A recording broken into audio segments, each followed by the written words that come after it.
উপস্থিত সম্মানিত দিনদার পরহেজগার মুত্তাকিন আমার ভাইরা, শুরুতেই প্রশংসা করছি সাত আকাশ আর জমিনের একচ্ছত্র মালিক আল্লাহ সুবহানাহু ওয়া তাআলার দরবারে, যিনি আমাদের মতো সাধারণ গোলামদেরকে প্রতি জুমার ন্যায় আজকেও তার উপরে এসে বসার সুযোগ করে দিলেন।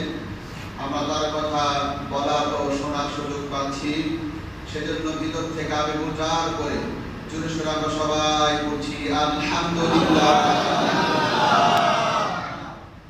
আমরা গত জুমাতে কুরবানির যে শব্দের অর্থ নিকটবর্তী হওয়া, আমরা তার উপরে কথা বলেছি। আমরা বলেছি গোটা পৃথিবীর মুসলিম জাতি আজকে তার প্রিয় মালিক থেকে দূরে চলে গেছে। এই কোরবানির মাধ্যমে মুসলিম জাতিকে মালিকের কাছাকাছি যেতে হবে, আর এই কাছাকাছি যাওয়ার মাধ্যম হলো আনুগত্য করা।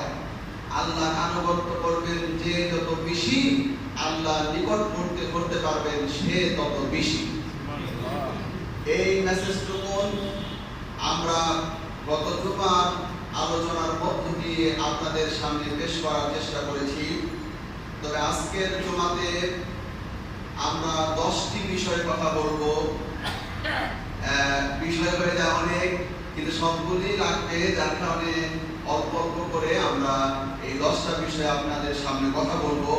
আপনারা খুব ভালো করে এবার কোরবানিকে যদি সফল করতে চান, আজকের জুমার এই 10টিকে আপনি ভালো করে ধারণ করুন, লালন করুন। আল্লাহ পাক যেন সবাইকে আজকের জুমার এই 10টি বিষয়কে ধরার তৌফিক দেয়, বলছে আমিন। 1 নাম্বার, কুরবানি করার আগে, এই কুরবানির আগে কুরবানির যে প্রধান শর্ত সেটি হলো মুসলিম হওয়া। দাওয়াত দিচ্ছি, এটা সবাই আমরা ওইভাবে উপলব্ধি করি নাই যেভাবে ইসলাম এই বিষয়টাকে গুরুত্ব দিয়েছে। 1 নম্বরে হলো আহ্বান করছি আপনি খাঁটি মুসলিম হয়ে যান। কোরবানির আগে নিজেকে ঠিকঠাক করে ফেলুন, কোথায় কোন সমস্যা রয়েছে তা মিটিয়ে ফেলুন, ভালো মুসলিম যেন হতে পারি। এই জন্য 1 নাম্বার দাওয়াত হলো খাঁটি মুসলিম হওয়া।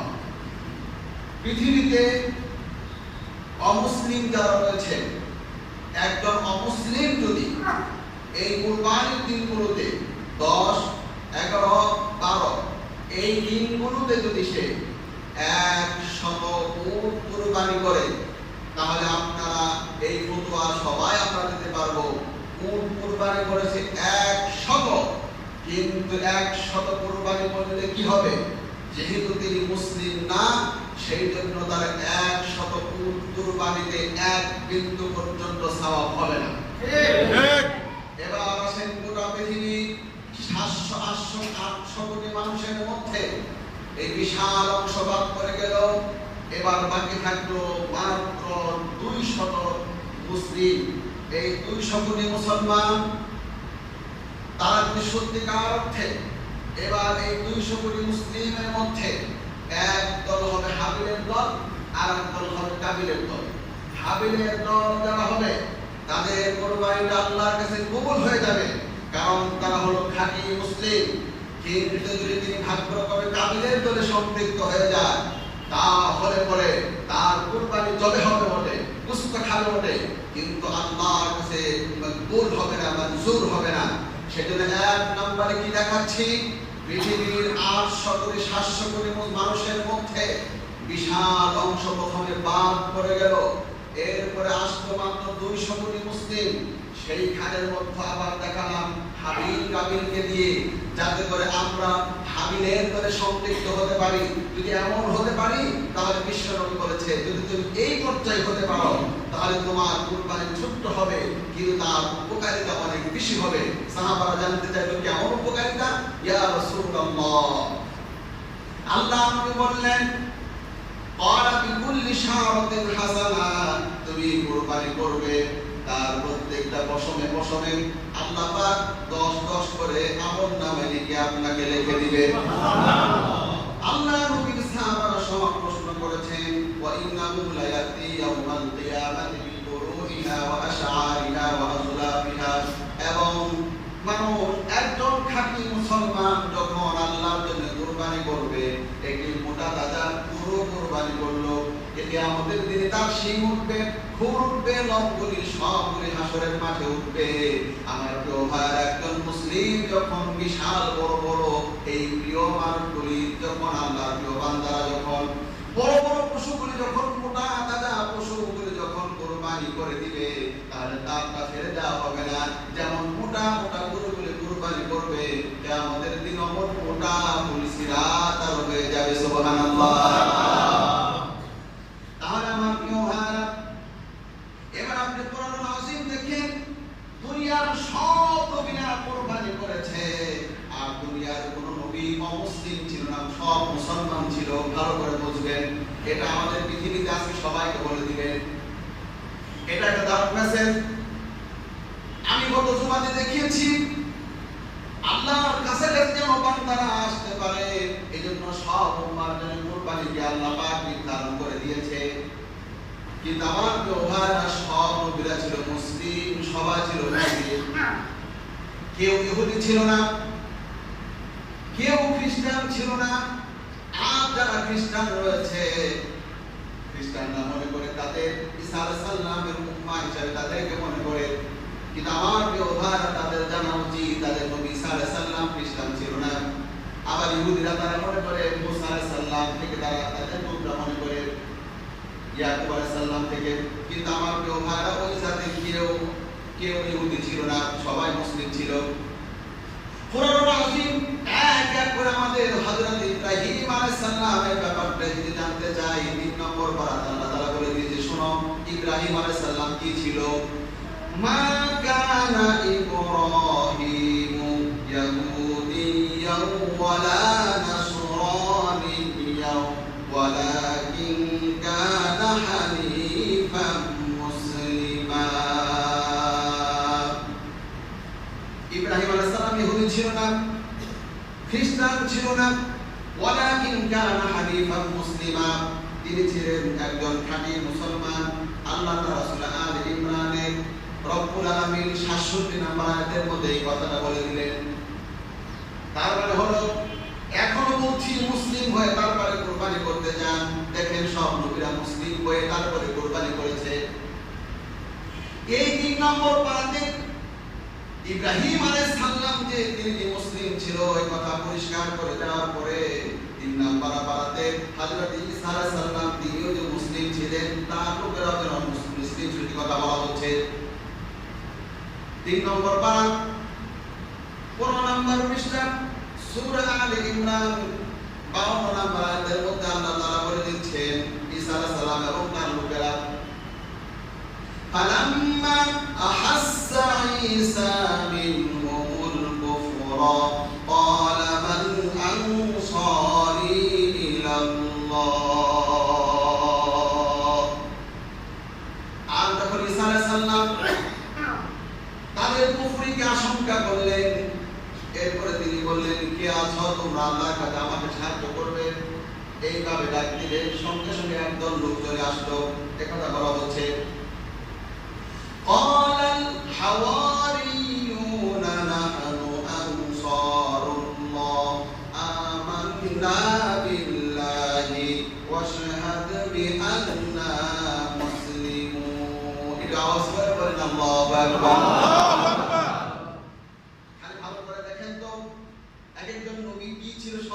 মুসলিম হয়ে কুরবানি করেন, মুসলিম হয়ে তারপরে কুরবানি, এই বিষয়টা ভালো করে বুঝেন।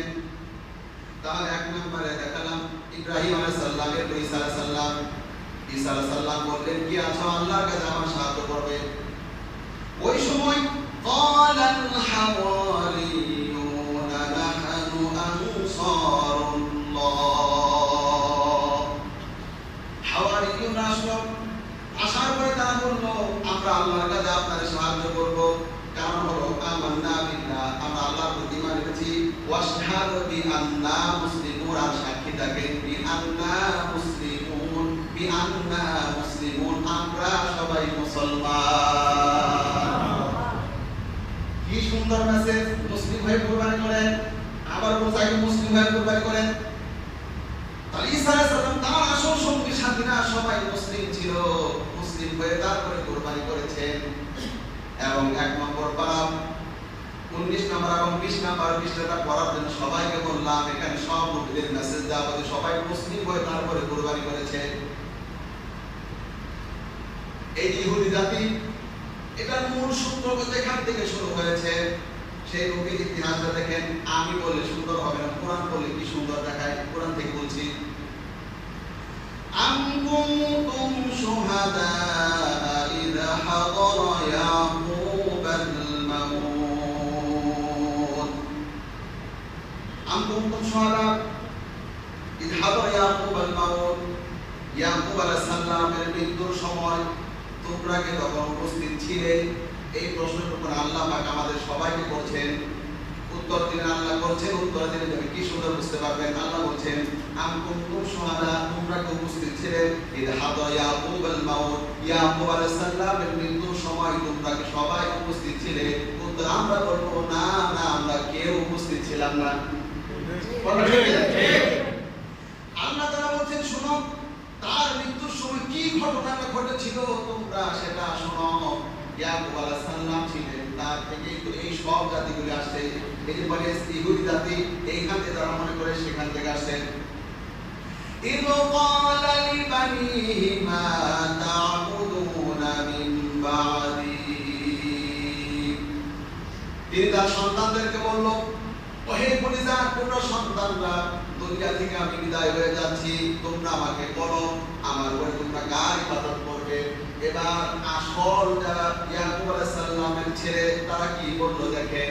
তারা বলল, ক্বালু না'বুদু ইলাহাকা ওয়া ইলাহা আবাইকা ইব্রাহিম ওয়া ইসমাঈল ওয়া ইসহাক ইলাহান ওয়াহিদা। আমরা ইবাদত করব আপনার রবের আর আপনার পূর্বপুরুষ ইব্রাহিম আলাইহিস সালাম, ইসমাঈল আলাইহিস সালাম, ইসহাক আলাইহিস সালাম, ওই এক রবের ইবাদত আমরা করব। আর এটাও শুনেন, ওয়া নাহনু লাহু মুসলিমুন, আমরা সবাই বলেন মুসলমান। তাহলে আমার ভাইরা, ইহুদি জাতির শুরু যেখান থেকে ইয়াকুব আলাইহিস সালাম আর তার সন্তানরা, আসল সন্তানরা সবাই মুসলিম ছিল। একটু আগে দেখালাম ঈসা আলাইহিস সালাম এবং তার আসল অনুসারীরা সবাই মুসলিম ছিল। এর আগে আপনাদেরকে দেখালাম ইব্রাহিম আলাইহিস সালাম, তিনিও মুসলিম ছিলেন, তিনিও মুসলিম ছিলেন। এবং আমাদের নবীকে আল্লাহ বলছেন, ওহে নবী, ওরা কিন্তু তোমাকে বলতে পারে তুমি আমাদের দলে চলে আসো, ইহুদি হয়ে যাও, খ্রিস্টান হয়ে যাও, তুমি কি তাদের দলে কখনো যোগদান করা? কারণ কুরবানির আগে ভালো করে মুসলিম হয়ে তারপরে কুরবানি করা লাগে। এই জন্য আল্লাহ তাআলা এটাও নবীকে বলে দিলেন, ওয়াকালু কুনু হুদান আও নাসারা তাহতাদু। তারপরে তারা বলল, হে নবী, তুমি ইহুদি হয়ে যাও, খ্রিস্টান হয়ে যাও, তাহলে তুমি হেদায়েত পেয়ে যাবে। তখন তুমি বলো, কুল বাল মিল্লাতা ইব্রাহিম হানিফা, আমি একনিষ্ঠভাবে ইব্রাহিম আলাইহিস সালামের ধর্মকে আমি অনুসরণ করব, দিন অনুসরণ করব। তার আমাদের নবীকে বলা হচ্ছিল তুমি চলে আসো। রাসূল আল্লাহ বলে দিলেন, না না নবী, তুমি বলে দাও তোমাদের দলে যাব না, আমি ইসলামের মধ্যে থেকে যাব। আমার ভাইরা, আমরা যদি এই কথা বলি, কুলু আমান্না বিল্লাহি ওয়া মা উনজিলা ইলাইনা ওয়া মা উনজিলা ইলা ইব্রাহিম ওয়া ইসমাঈল ওয়া ইসহাক ওয়া ইয়াকুব ওয়াল আসবাত ওয়া মা উতিয়া মূসা ওয়া ঈসা ওয়া মা উতিয়া আন-নাবিyyুনা মির রাব্বিহিম লা নুফাররিকু বাইনা আহাদিন মিনহুম ওয়া নাহনু লাহু মুসলিমুন। আজরে বলেন আল্লাহু আকবার। আল্লাহ শিখাতে আমাদেরকে সে তোমরা এইভাবে বলবা। পৃথিবীবাসীকে আমরা কিভাবে বলবো কুরবানির আগে, সেটা আল্লাহ তাআলা শিখিয়ে দিচ্ছেন। কুরবানি করার আগে এইভাবে মানুষকে বলবা, তোমরা বলবে কুলু আমান্না বিল্লাহি, আমরা ঈমান এনেছি আল্লাহর প্রতি এবং ঈমান এনেছি ওয়া মা উনজিলা ইলাইনা, আমাদের প্রতি যা নাযিল হয়েছে এই কোরআনের প্রতি প্রতি আমরা ঈমান এনেছি ওমা উনজিলা ইলা ইব্রাহিম আর ইব্রাহিমের প্রতি ইসমাঈলের প্রতি ইসহাকের প্রতি ইয়াকুবের প্রতি এবং তার সন্তানদের প্রতি এবং মুসা ঈসা অন্যান্য নবীদের উপরে যা নাযিল হয়েছে সব কিতাবের উপরে আমরা বিশ্বাস করি লা নুফাররিকু বাইনা আহাদিন মিনহুম এর মাঝে আমরা কোনো পার্থক্য করি না আর ওয়া নাহনু লাহু মুসলিমুন আর আমরা হলাম মুসলমান নিজেদের পরিচয় আল্লাহ শিখালেন মুসলমান কুরবানি করার মুসলমান হয়ে কুরবানি করেন এই আবার শুনেন কোরআনের শেষ কথাটা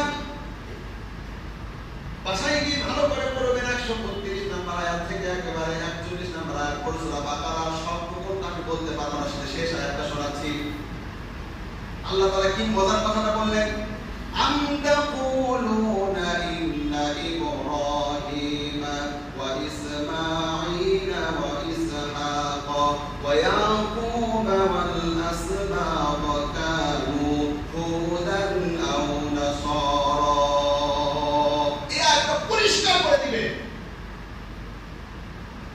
আগে মুসলিম হয়ে কুরবানি পৃথিবীর যত পিছনে যত আল্লাহর বান্দারা কুরবানি করেছে মুসলিম হয়ে কুরবানি করেছে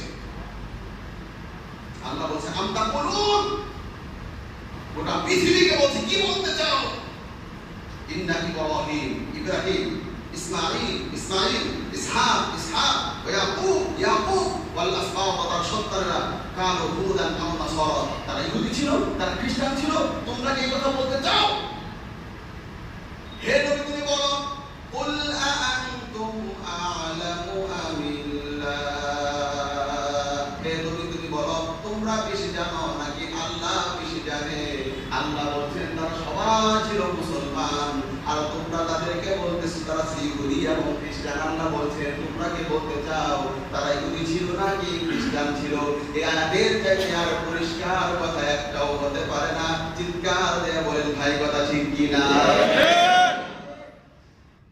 আগে মুসলিম হও তারপরে কুরবানি করো আমাদের আল্লাহ তাআলা বলছেন ওয়ামান আহসানু কওলান মিম্মান দাআ ইলা আল্লাহ ওয়া আমিলা সালিহান ওয়া ক্বালা ইন্নানি মিনাল মুসলিমিন এই বক্তব্য এখানে শেষ করে তিনটা আয়াত দিয়া তিনটা আয়াত একবারে সিরিয়াল ভাবে মুখস্থ করেন আল্লাহ তাআলা বলেন 24 নম্বর বা 19 নম্বর পৃষ্ঠা সূরা হামিম সেজদা তার কথা থেকে আর শ্রেষ্ঠ কথা কার হতে পারে ওমান আহসানু কওলান মিম্মান দাআ ইলাল্লাহ যে ব্যক্তি আল্লাহর দিকে মানুষকে ডাকে নিজেও ভালো কাজ করে আর বলে ওয়া নাহনু লাহু মুসলিমুন আমি একজন মুসলমান ওমান আহসানু কওলান মিম্মান দাআ ইলাল্লাহ ওয়া আমিলা সালিহান ওয়া ক্বালা ইন্নানি মিনাল মুসলিমিন মানুষদেরকে আল্লাহর দিকে ডাকে নিজেও ভালো কাজ করে আর বলে আমি একজন মুসলমান আর এই আয়াতটা ভালো করে শুনেন ইয়া আইয়ুহাল্লাযীনা আমানু তাকুল্লাহা হাক্কা তুকাতিহি ওয়া লা তামুতুন্না ইল্লা ওয়া আনতুম মুসলিমুন ওহে বিশ্বাসীরা আল্লাহকে যথাযথভাবে ভয় করো আর মুসলমান না হয়ে কেউ কবরে এসো না তাহলে বুঝা গেল দেখেন ভালো করে শুনেন সব লোকেরা মুসলিম ছিল এরপর কুরবানি করেছে আমাদের কোন মুসলিম থাকে এভাবে নসিহত করেছে আর শেষ বেলায় বলা হলো তাই মুসলমান না হয়ে কেউ কবরে এসো না আবার কবরে যাওয়ার পরে তিনটা প্রশ্ন আছে এক আল্লাহকে নিয়ে একটা নবীকে দিয়ে আর একটা নবী কোন ধর্মের উপরে ছিল সেটা নিয়ে ওইখানে যারা বলতে পারো আমি ইসলাম তারা মুক্তি পেয়ে যাবে এবার হাসরের মাঠের কথা আসেন 3 নম্বর পারা 20 নম্বর পৃষ্ঠাতে বলছে ইসলাম ছোট কোনো ধর্ম নিয়ে হাসরকে পানি পাবে না ومن يبتغي غير الإسلام دينا فلن يقبل منه وهو في الآخرة من الخاسرين যে ব্যক্তি ইসলাম ছাড়া অন্য কোনো ধর্ম নিয়ে ইহুদি ধর্ম খ্রিস্টান আর বৌদ্ধ ধর্ম নিয়ে হাসরের মাঠে উঠবে আল্লাহ তার থেকে সেটা কবুল করবে না সে ক্ষতিগ্রস্তদের মধ্যে অন্তর্ভুক্ত হয়ে যাবে আগে মুসলিম হন এরপর কুরবানি করেন আগে মুসলিম হন এরপর কুরবানি করেন আর মুসলিম মানে হলো আত্মসমর্পণ করা নিজেকে গোলাম সঙ্গে সঙ্গে মেনে নিবে তা। আজকে কুরবানি করতে যায়, এই পরিষ্কার করছি, কিসের মুসলমান কুরবানি করতে গেল? কুরবানি করতে গিয়েছিল, দেখেন কুরবানি করতে যাচ্ছেন ইব্রাহিম আলাইহিস সালাম, ইসমাঈল আলাইহিস সালাম, আল্লাহ পাক বলে দিচ্ছে তোমার সন্তানকে নিয়ে যাও। জিবরাইল এসে বলছে, হে নবী, কুরবানি কোথায় করবে? কুরবানি করবে মিনাতে। যাও মিনাতে চলে যাও। মিনাতে বাপ আর ছেলে মিলে যাচ্ছেন। প্রতিমধ্যে শয়তান তাদেরকে ধরলো। সবাই এই বিষয়টি জানেন। আজও পর্যন্ত সেই মিনাতে অসংখ্য কুরবানি হয়, সেই জায়গাতেই কুরবানি হয়। এবং যাওয়ার পথে যেই জায়গাতে শয়তান বাধা দিয়েছিল, আমার প্রিয় ভাইরা, শয়তান এখন সেখানে দাঁড়ানো নাই। আমি তো নিজেও সেখানে গিয়েছি। সেইখানে কি বিষয়টা রয়েছে? সিমেন্ট বালু দিয়ে 3টা পিলার দাঁড় করে রেখেছে। এখন পর্যন্ত মুসলিমরা সেখানে ঢিল মারে। ঢিল মারা শিক্ষাটা কি? আল্লাহ মুসলিমকে শিখাচ্ছে, আগে মুসলিম হয়ে তারপরে কুরবানি করতে যাও। আগে মুসলিম হয়ে তারপরে কুরবানি করতে যাও। তুমি আল্লাহর হুকুম মানতে থাকবে তোমার জীবনে। যখনই শয়তান তোমার সামনে আসবে, তখনই শয়তানকে পাথর মেরে বের করে দিবে। আল্লাহর কাজে যেন কখনো তোমাকে বাধাগ্রস্ত করতে না পারে। ও আমার প্রিয় ভাইরা, 200 কোটি মুসলমান আর শেখানো হচ্ছে হজ করতে যাবে, শয়তান সামনে আসলে বাধা দিবে। কিন্তু আমরা কি মুসলিম দেখতে পাচ্ছি? শয়তানকে ওখানে ঢিল মারে, শয়তানকে ঢিল মেরে বোঝাচ্ছে, ওহে শয়তান, আমি আল্লাহর হুকুম মানতে এসেছি, আল্লাহর হুকুম বাকি জীবন মানবো। তুমি আমার পদে পদে যখনই বাধা দিবে, তখনই আমার থেকে পাথরের আঘাত তুমি খাবে, এমন করে ঢিল খাবে। কিন্তু আমরা কি দেখতে পাচ্ছি? কি হাজী সাহেব হজ করলো, এই পাথরের ঢিল মারার পরে যখন সামনে গেল, যখন মাথার চুল মুন্ডাতে গেল, ওই মাথার চুল মুন্ডানোর সঙ্গে সঙ্গে দাড়িও মুন্ডিয়ে ফেলে। ও আমার প্রিয় ভাইরা, একটু আগে বললো শয়তান, তুই যখন আমাকে বাধা দিবি, আমি যখন টুপি করতে যাব তুই বাধা দিবি, তোর আমি ঢিল মারবো। আমি যখন দাড়ি রাখতে যাব তুই বাধা দিবি, তোর আমি ঢিল দিব। আমি যখন জুব্বা পাঞ্জাবি করতে যাব তুই বাধা দিবি, তোর আমি ঢিল দিব। আমি যখন হালাল খেতে যাব তুই বাধা দিবি, তোর আমি ঢিল দিব। আমি যখন এই পা দিয়ে হেঁটে হেঁটে মসজিদ যাব তুই বাধা দিবি, তোর আমি ঢিল দিব। আমি যখন এই হাত দিয়ে আল্লাহর কোরআন খুলে খুলে পড়বো তুই বাধা দিবি, তোরে ঢিল দিব। এই মুখ দিয়ে যখন কোরআন পড়তে যাব তুই বাধা দিবি, তোরে ঢিল দিব। কিন্তু হাজী সাহেব এই কথা বলে আসলো, কিন্তু কি দেখলাম? একটু পর বের হয়ে মাথা মুন্ডানোর সঙ্গে সঙ্গে দাঁড়িয়ে মুন্ডে ফেলে। ও আমার প্রিয় ভাইরা, আর যাই হতে পারে, এগুলো সত্যিকারের হাজী হতে পারে না। যদি কুরবানি করতে গিয়ে এক একটা বিষয় নিয়ে জানা হয় নাই, অনেক চিন্তা ভাবনা করে, অনেক গবেষণা করে, তারপর এক একটা বিষয় আপনাদেরকে দেওয়ার চেষ্টা করি। মুসলিম জাতি আজকেও 200 কোটি মুসলমান কুরবানি করতে যাচ্ছে। শিক্ষা হলো পথে যখন শয়তান আটক করবে, সামনে আসবে, 200 কোটি মুসলমান ঢিল মারবে। এই ঢিল মারা শিক্ষা হলো এই কুরবানির থেকে আগামী কুরবানির পর্যন্ত যতবার শয়তান মুসলমানদের সামনে আসবে, মুসলমান শুধু ঢিল মারবে, ঢিল মারবে, মুসলিমদের কাছে কখনো বাধা হতে দিবে না। গোটা পৃথিবীতে হজ করতে যায় তারা, এক একটা দেশের সর্বশ্রেষ্ঠ মানুষেরা। যদি আমাদের দেশের কথা বলি, সব পুরো এক একটা অঞ্চলের সব ধনাঢ্য সম্পদশালী দেশের একটা উঁচু জেট থেকে শুরু করে মোটামুটি গ্রাম পর্যায়ে যত মোটামুটি আছে সব হাজি যদি সত্যিকার অর্থে এই শিক্ষাটা নিয়ে আসতে পারতো, তারা যদি বলতে পারতো আমরা বাংলাদেশে যাচ্ছি, যারা পুরো বাংলাদেশ দেশ চালায়, যদি আমাদের দেশ শয়তান ঢুকতে চায়, শয়তানকে ঢিল মেরে বাংলাদেশের বাইরে ফেলে দিব। যারা একটা ইউনিয়ন চালায়, তারা যদি বলে আমার ইউনিয়নে শয়তান ঢুকলে এই ইউনিয়নের শয়তানকে ঢিল মেরে ইউনিয়ন থেকে বাদ করে দিব। আর যারা জেলা মেনটেন করে, আমার জেলা শয়তান ঢুকলে ঢিল মেরে শয়তানকে জেলা থেকে বের করব। যারা গ্রাম চালায়, তারা বলবে আমার এই গ্রামে যদি শয়তান ঢুকে ঢিল মেরে শয়তানকে বের করে দিব। যারা একটা পরিবার চালায়, তারা যদি বলে আমার পরিবারের মধ্যে যদি শয়তান ঢুকে ঢিল মেরে পরিবার থেকে বের করে দিব। অন্ততপক্ষে একজন মানুষ তার 3.5 হাত বডি চালায়, 3.5 হাত বডি চালায়, অন্ততপক্ষে যখন বলবে 3.5 হাত বডির মধ্যে যখন শয়তান শয়তানি করতে যাবে, ঢিল মেরে এখান থেকে থেকে বের করে দিব। আপনি কি মনে করছেন ইব্রাহিম আলাইহিস সালামের এই কুরবানি করতে যাওয়ার পথে এই যে শয়তান ঢুকলো আর ঢিল মারার এই সিস্টেমটাকে এখন পর্যন্ত রেখে দিল, কিয়ামত পর্যন্ত থাকবে? এটা এমনি তো নয়। যদি 200 কোটি মুসলমান বলতে পারেন, দেহ থেকে শুরু করে 3.5 হাত বডির মধ্যে কাছে যখন শয়তান আসবে ঢিল মারবো, এখান থেকে শুরু করে পুরো মুসলিম দেশগুলোতে শয়তান ঢুকতে পারবে না, ঢিল মারবো, এই সিদ্ধান্ত নিয়ে এই কুরবানিতে যদি এই শিক্ষাটুকু নিতে পারে, আমার তো মনে হয় 200 কোটি মুসলমান এখন মরবে, এখনই আল্লাহর জান্নাতে চলে যাবে।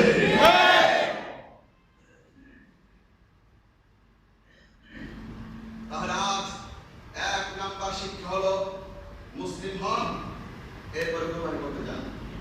আসলে যে মুসলিম আপনি আসল মুসলিম না, আপনি হলো কি মুসলিম? আপনি ঢিল মারেন ঠিকই, কিন্তু চুল মুন্ডানোর সঙ্গে সঙ্গে দাড়ি মুন্ডে আপনি তো শয়তান ওখানে শুরু করছেন। শয়তান তো কি রে, তুই আমার ঢিল মারলি কে? তুই করে ঢিল মার। আমি তো এত বাটপার না, আমি তো এত সিটার না, তুই এত দুষ্ট। একটু আগে বললে আমার সঙ্গে শত্রুতা, আর একটু পরে সে কি সুন্দর শের করে। আমার প্রিয় ভাইয়েরা শিক্ষা, আর 1 নাম্বার হলো আগে মুসলিম হন, তারপর কুরবানি করতে যান। 2 নাম্বার নামাজি হবেন যিনি, কুরবানি করবেন তিনি। ঠিক বলেন? সবাই আমার সাথে পড়েন সূরা কাউসার, একবার সুন্দর করে পড়ে মুখস্থ করবেন। ইন্না আ'তাইনাকাল কাউসার ফাসাল্লি লিরাব্বিকা ওয়ানহার। আবার দেখেন, ফাসাল্লি লিরাব্বিকা ওয়ানহার। হে তুমি নামাজ পড়ুন, এরপর কুরবানি করুন। এজন্য আমি 2 নাম্বার পয়েন্ট দিয়েছি। 1 নাম্বার মুসলিম হন, এরপর কুরবানি করতে যান। 3 নাম্বার পয়েন্ট হলো নামাজি হবেন যারা, কুরবানিটাও করবেন তারা। কোরআন সুন্দর করে বলে দেওয়া হলো ফাসাল্লি লিরাব্বিকা ওয়ানহার। কেন আপনার রবের জন্য কুরবানি করেন, এরপরে ওয়ানহার, এরপরে সিরিয়াল নাম্বার করেন, এরপরে কুরবানি করেন।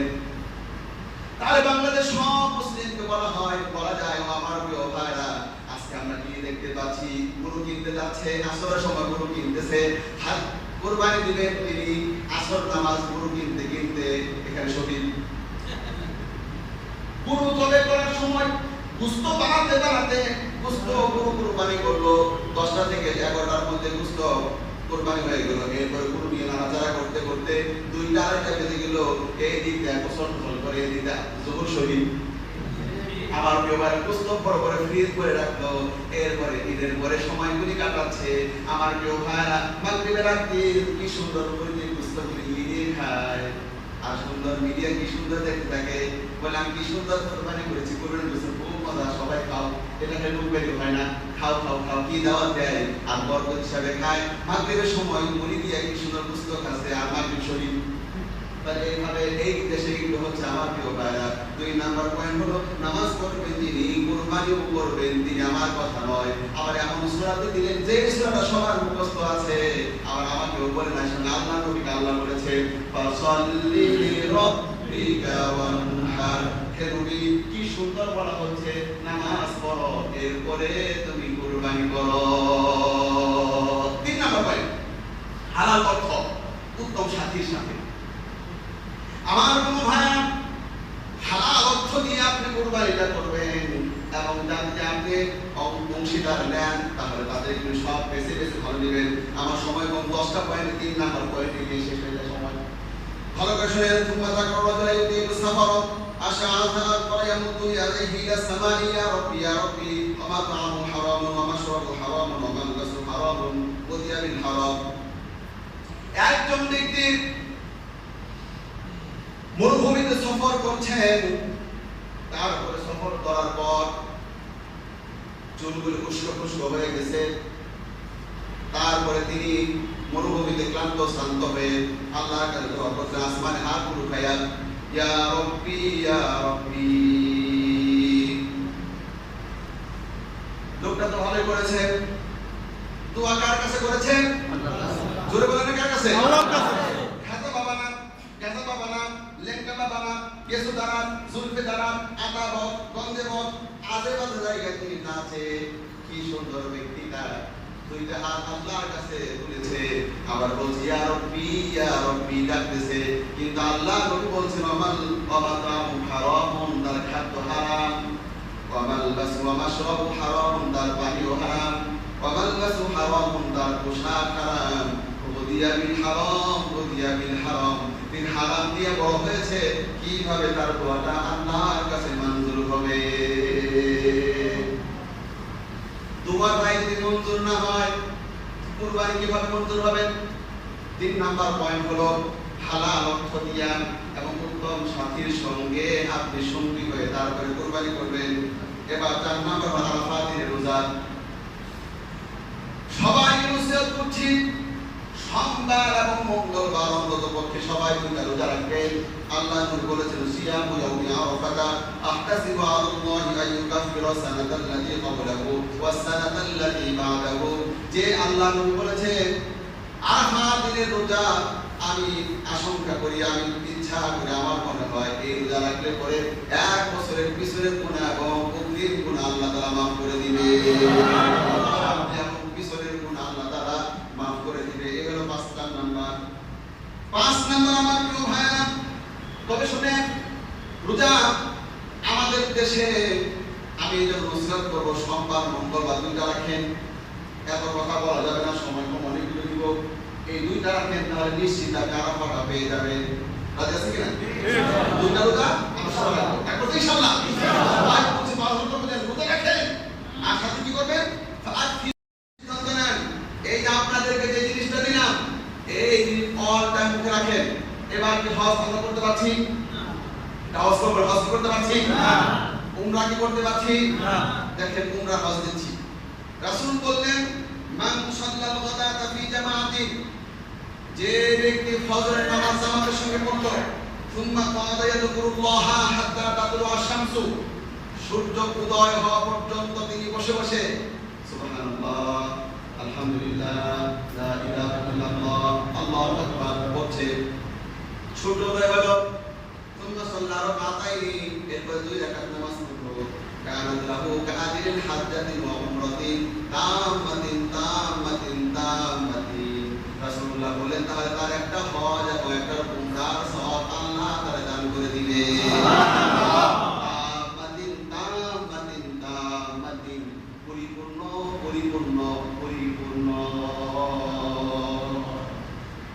খুব দিচ্ছে জিনিসটা, ব্যাপক পরিমাণে আজকে শুরু করে দেন।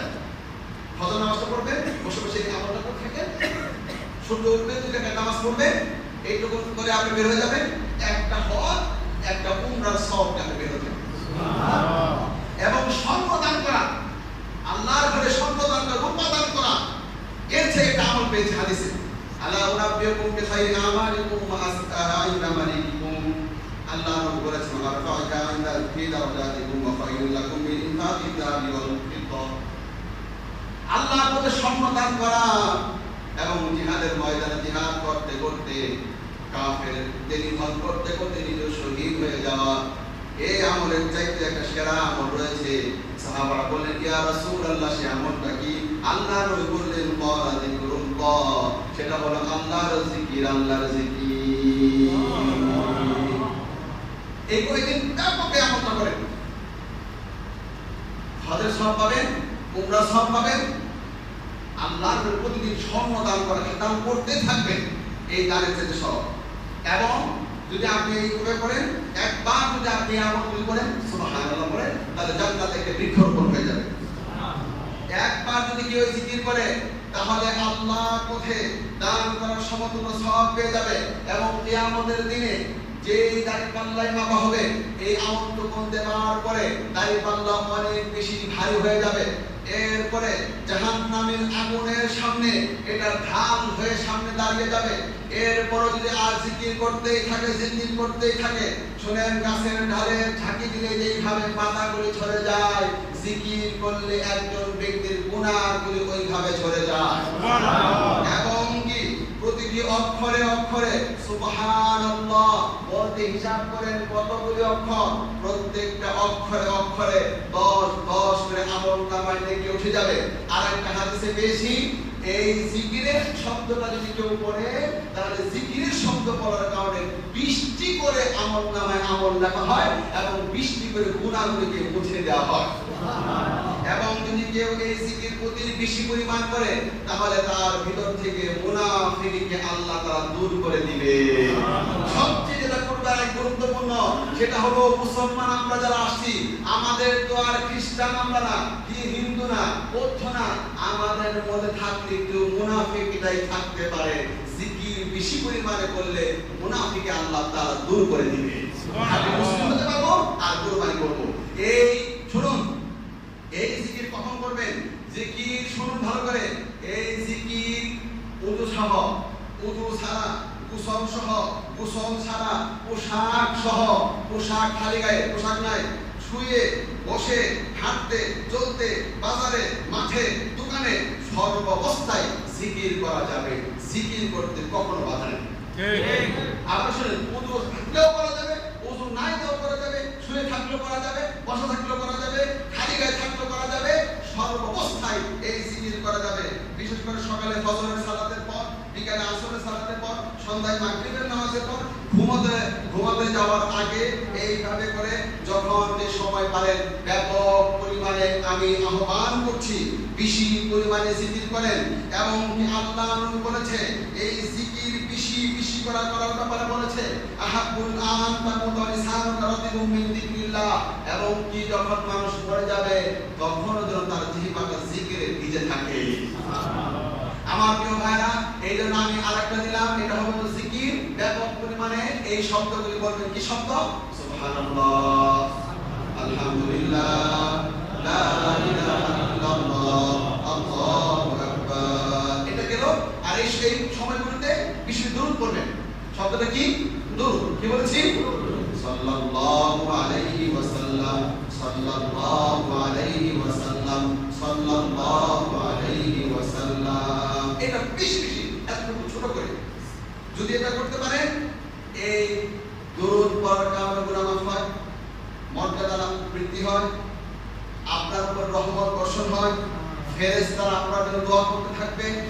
এবং আপনি যদি দরুদ পড়েন আপনার নাম, বাবার নাম সহ বিশ্বনবীর রওজাতে দেয়া হবে যে বাইতুল মামুনের মসজিদে পড়বো, তার বাবার নাম এটা, রাসূল সাল্লাল্লাহু আলাইহি ওয়াসাল্লাম আপনাকে আপনার বাবার নাম ধরে আল্লাহকে দোয়া করবেন। সুবহানাল্লাহ। এবং যদি বেশি পরিমাণে আপনি জিকির করেন তাহলে কিয়ামত এই আল্লাহ নবীর উপরে যদি দরুদ পড়েন তাহলে কিয়ামতের দিনে আপনি আল্লাহ নবীর তত কাছে থাকতে পারবেন। দরুদ পড়বে যে যত বেশি আল্লাহ নবীর কাছে থাকবে সে তত বেশি। আবার দরুদ পড়বে যে যত বেশি আল্লাহ নবীর কাছে থাকবে সে তত বেশি।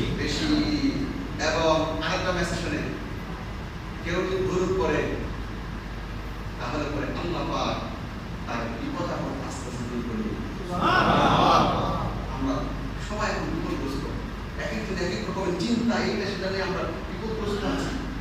এই মুহূর্তে বেশি পরিমাণ দরুদ পড়ে আপনি অলৌকিকভাবে আপনার বিপদ আস্তে আস্তে সব কেটে যাবে। এই বলে একটা ব্যাপার। আর একটা হল আইয়ামে তাশরিক। সবাই এটা যদি করেন আল্লাহু আকবার, আল্লাহু আকবার, লা ইলাহা ইল্লাল্লাহ, আল্লাহু আকবার, আল্লাহু আকবার ওয়া লিল্লাহিল হামদ। এটা 9 তারিখ আজকে ফজরের পর থেকে শুরু করে 13 তারিখ আসর পর্যন্ত এই সব ওয়াক্তের পরে একবার করে পড়তেই হবে। পুরুষরা ধীরে ধীরে পড়বেন, নারীরা বাসায় তাদেরকে বলে দেবেন, এটা না করলে গুনাহ হবে। এবং আমরা এই আমলটা জানি না, আমরা শুধু মসজিদে করি। সাহাবাদের আমল শুনেন, সাহাবায়ে কেরাম যখন এইভাবে কুরবানির ঈদ চলে আসতো তখন তাদের বাজারগুলোতে, হাট বাজার রাস্তাগুলোতে সাহাবারা জোরে জোরে পড়তে থাকতেন আল্লাহু আকবার, আল্লাহু আকবার, লা ইলাহা ইল্লাল্লাহ, আল্লাহু আকবার, আল্লাহু আকবার ওয়া লিল্লাহিল হামদ। তার মানে হলো আজকে যদি বাংলাদেশে সাহাবারা বসবাস করত তাহলে বাংলাদেশে এই 56,000 বর্গ মাইলের প্রতি ইঞ্চি আর জায়গাগুলো থেকে এই ঈদ আসছে। সাহাবারা শুধুমাত্র মসজিদ ঢুকে না, রাস্তাঘাটগুলোতে, বাজার সবগুলো জায়গাতে শুধু প্রতিধ্বনি হতো আল্লাহু আকবার, আল্লাহু আকবার, লা ইলাহা ইল্লাল্লাহ, আল্লাহু আকবার, আল্লাহু আকবার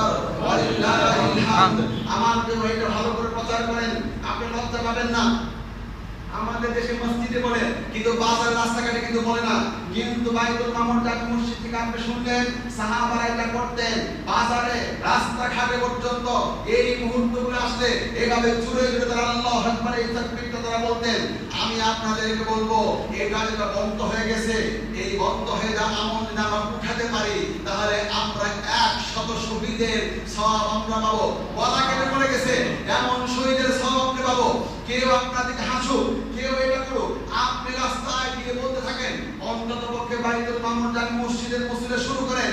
আর যদি আপনাদেরকে দেখে দেখে আস্তে আস্তে ছড়িয়ে যায় এবং পুরো বাংলাদেশে যদি প্রতিটি আকাশে বাতাসে শুধু বাসতেই থাকে আল্লাহু আকবার আল্লাহু আকবার লা ইলাহা ইল্লাল্লাহু আল্লাহু আকবার আল্লাহু আকবার ওয়া লিল্লাহিল হামদ। আমার মা ভাইরা, বাতাসে সাথে এই শব্দ মিশে যায়, এই বাতাস থেকে ভাইরাস দূর হয়ে যাবে।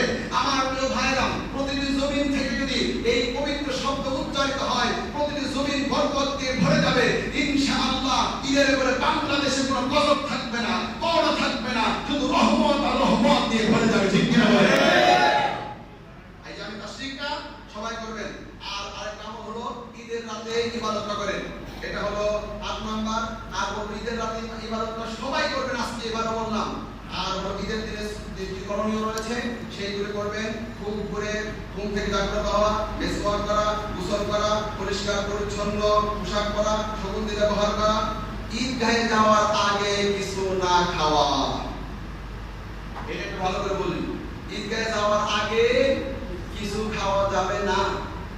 ঈদ নামাজ পড়ে কুরবানি হবে, ওই গোশত দিয়ে খাবেন, অনেক সওয়াব হবে ইনশাআল্লাহ। ঠিক আছে, যে আমলটা দেখে করতে পারেন কিনা এটা ভালো আমল।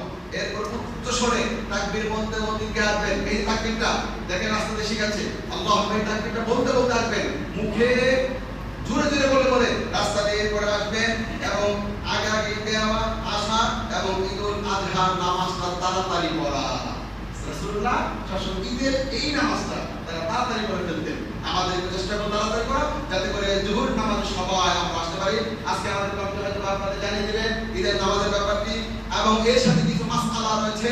10 নম্বরে কিছু মাসআলা জানা। কি জানা? মাসআলা 1 নম্বর হলো ঋণ করে কুরবানি করা যাবে কিনা, এটা কবুল হবে কিনা, এটা গুরুত্বপূর্ণ হয়ে গেছে। কারণ আমি ভাবলাম এখন তো করোনার কারণে অনেক মানুষ আছে যে টাকা পয়সা সব সময় কুরবানি করে, কিন্তু এবার একটা সমস্যা, তাহলে কারো কাছে ধার করে এই ঋণ করে দায়িত্ব থাকে সবাই। শুনেন, এই কুরবানি করা যাবে কিনা? উত্তর হলো ঋণ করে কুরবানি করা জায়েজ হবে।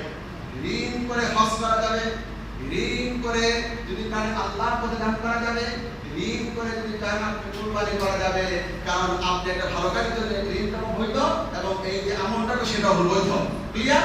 এই জন্য ঋণ করে আপনি ঋণ পরিশোধ করতে পারবেন। আপনি জানেন আপনার এই সুযোগ সুবিধা আছে, ইনশাআল্লাহ এইভাবে করে এটা জায়েজ হবে।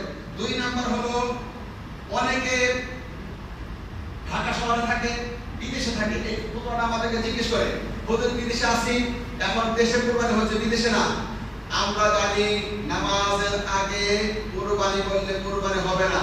এখন আপনি ঢাকাতে আছেন, গ্রামে এখন পশু, তাহলে আপনার নামাজ অথবা বিদেশে আছেন, সময়ের সাথে মিল নাই, তাহলে কুরবানি কিভাবে হবে?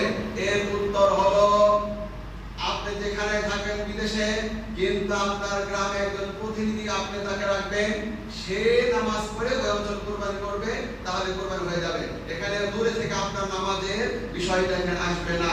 এটা হলো আরেকটা ব্যাপার। এরপরে হলো অনেক কুরবানি করে জানতে চায় যে শুধু বিসমিল্লাহ বলে কুরবানি করলে কুরবানি হবে কিনা।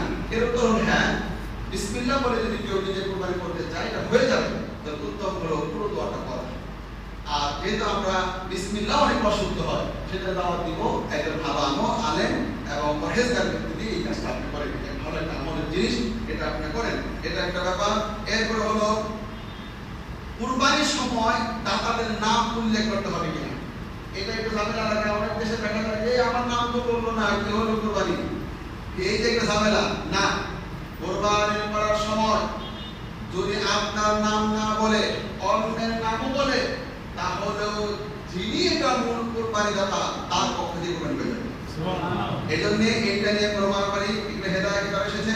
তারপরে নাবালেগের উপর কুরবানি করার হুকুম কি? আমাদের দেশে দেখা যায় নাবালেগ সম্পদের মালিক না, নাবালেগ এবং পাগল সে যত সম্পদের মালিক হোক না কেন তার উপর কুরবানি ওয়াজিব হবে না। আরেকটা মেসেজ হলো পশু ক্রয় করার পর নতুন শরীর নেওয়া যাবে কিনা, এটা এখন একটু লাগবে। কারণ গরু কিনে ফেলেছে, স্ত্রী বললো কি ব্যাপার তুমি এত বড় গরু কিনে 1.5 লাখ টাকা দিয়ে, এখন তো অভাবের দিন, কিভাবে আরেকটা শরীর নেওয়া যাবে কিনা, এই একটা ফতোয়া আসতে পারে এখনকার সময়। এটার উত্তর হলো পশু যখন কিনতে যাবে তখন সে যেন নিয়ত করে যে আমি এখন এটা নিলাম, যদি পরবর্তী কোনো শরীর আমি নিতে পারি তাহলে আমি নিব, এটাই কোনো সমস্যা নাই। আর যদি নিয়ত ছাড়া একা একা কিনে আনছে, এরপর যদি সে এটা করতে চায়, যদি সে ব্যক্তিটা ধনী হয়, ধনী ব্যক্তি, তাহলে পরে সে তার সাথে শরীর নিতে পারবে। তবে এটাও ফুকাহায়ে কেরাম নিষেধ করে যে না, যদি কেউ নিয়ত করেই যেন যায়, নিয়ত করেই যেন পশুটা ক্রয় করে যা পরবর্তীতে আমি একজন শরীর আমি নিব, এটা একটা ব্যাপার। এবং আরেকটা ব্যাপার, কুরবানির পশু চুরি হয়ে গেলে, মরে গেলে তাহলে করণীয় কি? যদি চুরি হয়ে যায়, মরে যায়, যদি ধনী হয় ব্যক্তি, তাহলে আর একটা পশু কিনে তারপরে পশু জবাই করতে হবে। আর যদি গরিব হয় তাহলে তার একটা গেল, আল্লাহ তাকে সওয়াব দিয়ে দিবেন। আল্লাহ তাআলা এইভাবে করে আমরা এই মাসআলা করে জানবো। এবং আরেকটা ব্যাপার, আমাদের দেশে কুরবানির পশুতে আকিকা করা যাবে কিনা, এটা এত ফোন আসে আকিকার ব্যাপারটা, এই ব্যাপারে একটু মতভেদ রয়েছে। ইসলামরা কেউ বলেছেন কুরবানির সাথে আকিকা যাবে না, যেহেতু কুরবানির গরুর মাথায় একটা জিনিস দেন, হয় কুরবানি দেন না আকিকা দেন, এইভাবে। আর কেউ বলেছে না, কুরবানির সাথে আকিকা হবে। তবে আমি এখানে ভারসাম্য যেটা করতে চাই সেটা হলো, যদি সবচেয়ে ভালো হয় যদি আকিকা 7 দিনের দিন দেওয়া হয়, ওইটাই হলো সবচেয়ে ভালো শুরুতেই। কারণ আকিকার একটা উদ্দেশ্য আছে।